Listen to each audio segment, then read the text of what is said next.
திமுக கொடியுடன் ஆடு திருடும் கும்பல் அப்படின்னு ஒரு செய்தி, இந்த வீடியோவே வந்திருக்கு.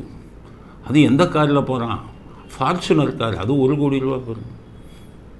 இதில் என்ன அதிசயம் இருக்குது? ஏன்னா ஸ்டாலின் 2 கோடி ரூபா ஃபார்ச்சுனரில் திமுக கொடியை போட்டுட்டு நாட்டை திருடுறாரு. அவன் கட்சிக்காரன், அவர் கட்சிக்காரன் 1 கோடி ரூபா ஃபார்ச்சுனரில் திமுக கொடியை மாற்றிக்கிட்டு ஆட்டை திருடுறான். அவர் நாட்டை திருடுறாரு, ஒரு ஆட்டை திருடுறாரு. இந்த வீடியோவை பாருங்கள்.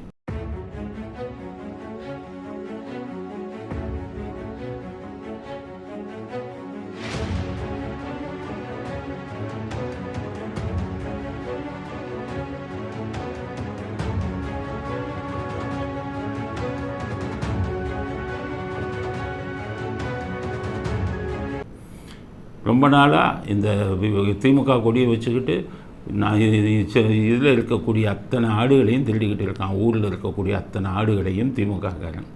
சில பேர் கொடியை வச்சுக்கிட்டு ஃபார்ச்சுனர் காரில் மண்ணை திருடுறான், சில பேர் கள்ளச்சாராயம் காய்ச்சுறான், சில பேர் இயற்கை வளங்களை கொள்ளையடிக்கிறான். இது மாதிரி ஒவ்வொரு திமுகவில் ஒவ்வொரு ரகம். அதில் ஆடு திருடக்கூடிய ரகம் நான் ஏற்கனவே சொல்லியிருந்தேன். உயர் நீதிமன்றம் சொல்லியிருக்கு, கார்களில் கட்சி கொடி வைக்கக்கூடாதுன்னு சொல்லியிருக்கு. ஸ்டாலின் அவர்களோ நம்ம தமிழ்நாடு போலீஸோ எவன் கட்சியில் கொடி வச்சுருந்தாலும் முதல்ல எடுக்கணும். உங்கள் கட்சி கொடி வச்சுருக்கிறவங்கலாம் தப்பாக பயன்படுத்துகிறான். ஏற்கனவே சொன்னேன், குற்றவாளிகள் கொலை பண்ணிட்டு வந்த உடனே உங்களுக்கு 10 லட்ச ரூபா கொடுத்து ஒரு பதவி வாங்குகிறான் திமுக நிர்வாகின்னு. 10 லட்ச ரூபா 20 லட்ச ரூபா கொடுத்து ஒரு காரை வாங்குகிறான். காரில் கொடியை மாட்டுறான். கட்ட பஞ்சாயத்து, திருடு, மணல் கொள்ளை அத்தனையும் பண்ணுறான். இப்போ ரொம்ப சீப்பாக போயிடுச்சு, ஆடு திருடுற அளவுக்கு சீப்பாக போயிடுச்சு. அதனால் ஸ்டாலின் இதில் நடவடிக்கை எடுப்பாரா, இல்லை நம்ம தான் நாட்டை திருடா அவனு ஆட்டை திருடட்டும்னு விட்டு விடுவாரா அப்படிங்கிறத பொறுத்திருந்து பார்க்கணும். பொதுமக்களுக்கு சொல்கிறேன், எவனாச்சும் திமுக கொடி கட்டிட்டு காரில் வந்தால் ஜாக்கிரதையாக இருங்க, எதை திருடுவான்னு தெரியாது அப்படிங்கிறது இன்றைய நமது தமிழ்நாட்டின் நிலைமை அப்படிங்கிற கருத்தையும் பதிவு செய்ய விரும்புகிறோம். அம்மா உணவகத்தில் அரசு பள்ளி, ஒரு ஸ்டாலின் 536 கோடி கொடுக்குறாங்க சென்ட்ரல் கவர்மெண்ட்டில். வாங்கி பள்ளிகள் எல்லாம் நல்ல கட்டிடங்கள் கட்டலாம், எவ்வளவோ கல்வியை இம்ப்ரூவ் பண்ணலாம். அதுக்கு அவர் இது இல்லை. இப்போ என்னென்னா, ஒரு அரசு பள்ளிக்கு கட்டிடம் கிடைக்கல, ஒரு அம்மா உணவகத்தில் போய் இதை நடத்திக்கிட்டு இருக்காங்க. வாசலில் 2 போர்டும் வச்சுட்டான், பள்ளி அம்மா உணவகம், இன்னொன்று அரசு பள்ளி அப்படின்னு 2 போர்டையும் வச்சுட்டான். சாப்பிட வர்றவனும் உள்ளே போகிறான், படிக்க வர்ற குழந்தைங்களும் உள்ளே போகுது. இவ்வளோ ஒரு கேவலமான நிலைமையாக இருக்குது. இந்த வீடியோவை பாருங்கள்.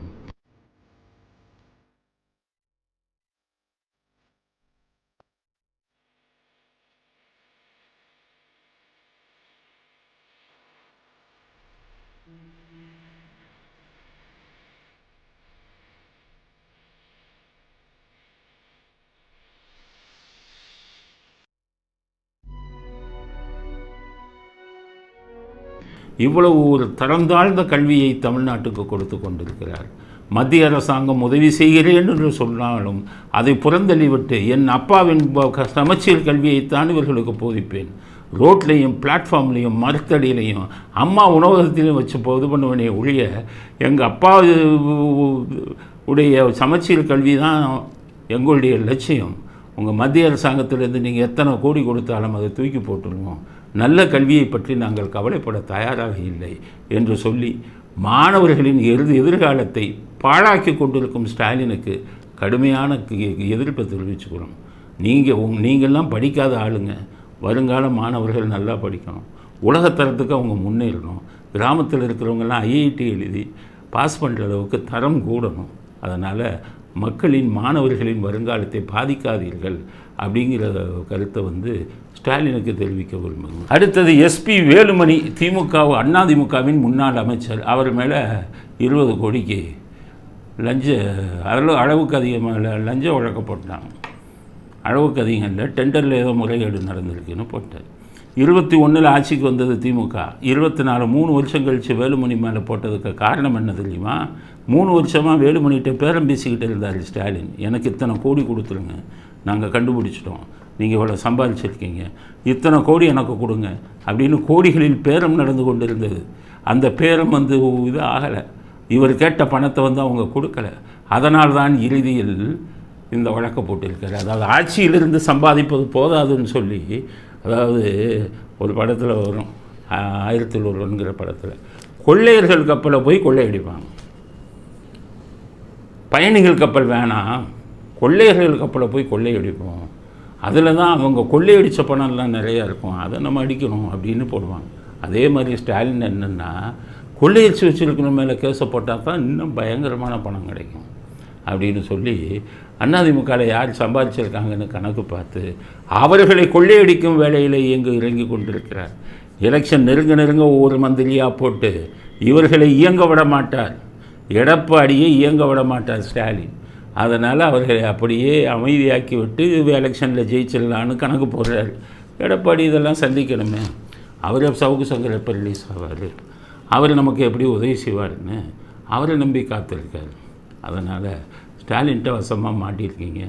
நான் என்ன சொல்கிறேன், எடப்பாடிக்கு திமுக மந்திரி லிஸ்ட்டை எடுங்க, எவன் எவ்வளோ சம்பாதிச்சு வச்சுருக்கான் சொத்து கணக்கு எடுங்க.